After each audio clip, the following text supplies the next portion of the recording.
Hello दोस्तों, कैसे हैं आप। आज की कहानी का नाम है दूरदशा।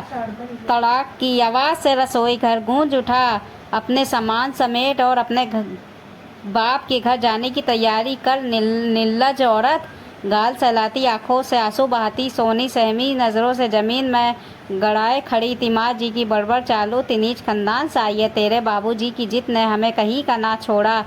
ये घुटने का दर्द मुझे अब जीने नहीं देगा। हाय रे। एक हाथ से घुटने को सलाती ड्राइंग रूम के सोफे पर बैठी माँ जी बहू को कोस रही थी। आज विजय बहुत उग्र हो गया था। सोनी को खींचते हुए कमरे में सामान बांधने के लिए ले गया।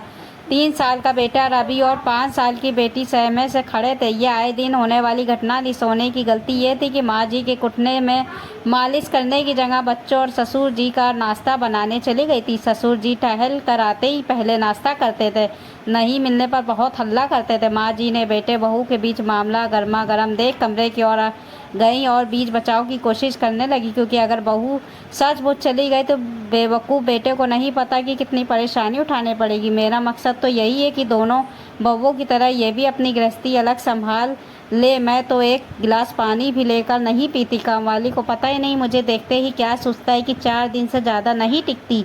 3 बेटे और 2 बेटियों में विजय सबसे छोटा था। दोनों बेटियों की शादी हो चुकी थी। दोनों बेटे भी इसी शहर में थे। उनका कहना था बच्चों के स्कूल और उनका ऑफिस दोनों अपने घर से दूर पड़ता, इसलिए ऑफिस के नज़दीक घर लिया। माँ जी के स्वभाव से बड़ी बहू पहली बार मैके गई, जो वापिस पति के अलग डेढ़ लेने के बाद ही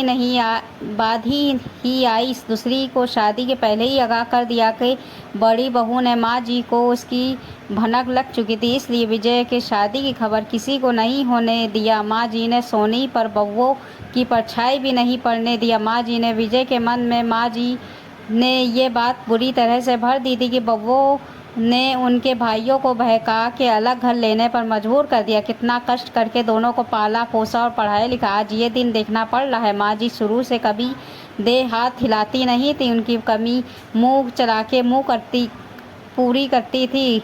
पहले कुंवारी ननद थी, फिर बेटियां करने लगी। माँ जी का काम था घूमना फिरना, मोहल्ले की महिलाओं के साथ गप्पे करना, मंदिर में एक दूसरे की चुगली करना और किसी को ना बताने पर वो बोल उसकी बातें और उसकी किसी और से दोनों पर्व त्यौहार पर आती थी। पर माँ जी के कलह से बिल्कुल ही आना छोड़ दिया। एक तो छोटा बेटा, माँ का दुलारा और आज्ञाकारी माँ का हरदम विजय के जहन में अपने प्रति बहुओं का तिरस्कार और बेरुखी की बातें, अपने निर्दोष होने की कसमें। विजय के मन में अपनी होने वाली पत्नी के साथ व्यवहार की रूपरेखा तैयार करने का एक और सुनियोजित पर्चा माँ जी ने तैयार किया था, क्योंकि ये उनका अंतिम शस्त्र था। दोनों भाभियों के लिए माँ जी का विजय के मन में मस्तिष्क में भरा जहर उसके अपने जीवन को नरक बना रहा था। माँ के साथ वफादारी करते करते पत्नी को कितना मानसिक और शारीरिक यातना दे रहा था, उसको एहसास नहीं था।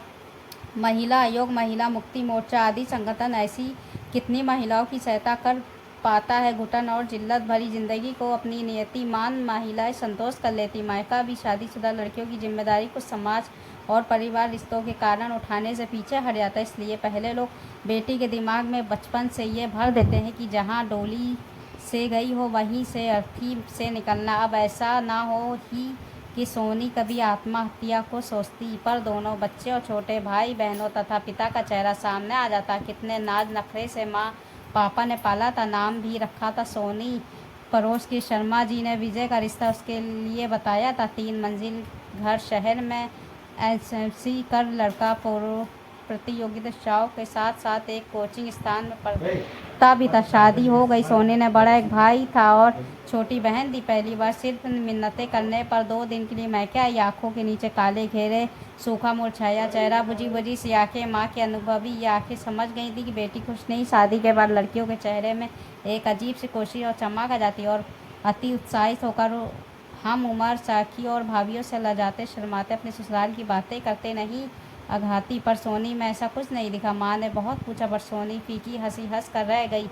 2 दिन बाद सोनी चली गई। 7 साल बाद सोनी का बड़ा भाई दरोगा बन गया। 6 महीने की ट्रेनिंग समाप्त कर घर आया।